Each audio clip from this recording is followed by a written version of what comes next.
In this video, we'll go through introducing DIBS to your class, walking your students through the check-in and check-out process, and building a consistent DIBS routine. On the day you choose to introduce DIBS to your classroom, make sure you have the Day 1 DIBS student video pulled up on whatever device you use to show video. Here's a link to that video. You will also receive an email containing the video with the subtitle DIBS Student Launch Video. Before watching the video, you'll want to make sure you have the following 3 things ready. First, make sure you have your student folders ready. These will be handed out at the end of the video. Second, be sure to have your DIBS computers in place. For Day 1, you will only need to have your checkout computer ready. Make sure this computer has the DIBS checkout page pulled up, and that it's in the location where you want your students to check their books out every day. Last, make sure to have your students' approximate reading levels handy, so they can choose a book from the correct DIBS bin. On Monday through Thursday, they will pick a book out of their assigned bin to try and encourage independent in-home reading.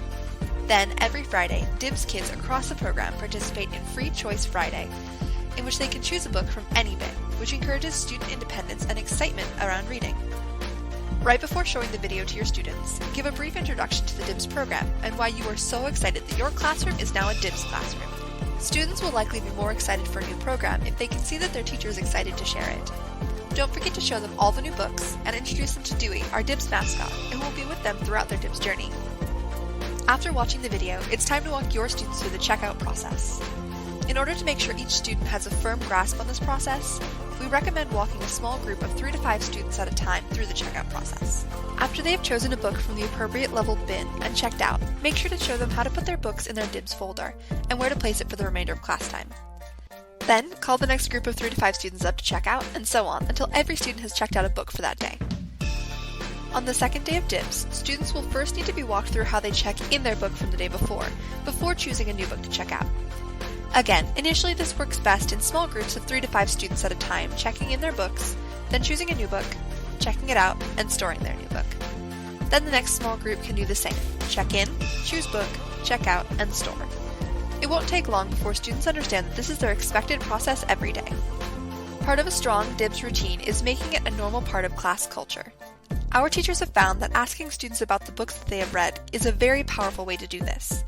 It gives students a chance to share what exciting things they have read, and gives teachers a chance to monitor who is actually reading the books they check out. Connecting with parents about the DIBS program and their children's reading habits is also highly recommended. Through talking about DIBS in quick parent interactions or printing DIBS reports prior to parent-teacher meetings, parents will feel more involved in their children's reading life. Students are more likely to read when it's part of a classroom culture and their home life. The most important thing to remember is consistency is key. DIBS students should know exactly what to expect every morning. Computers are set up, students check in, choose a book, check out, and store their book in their folder in the designated spot until the end of the day. And parents should be able to expect the same consistency. A DIBS book coming home every night in the hands of a child who's ready to read it. Sticking with your routine will ensure that the DIBS program is successful throughout the year. In the next video, we'll go over several teacher resources and a few final thoughts on DIBS best practices.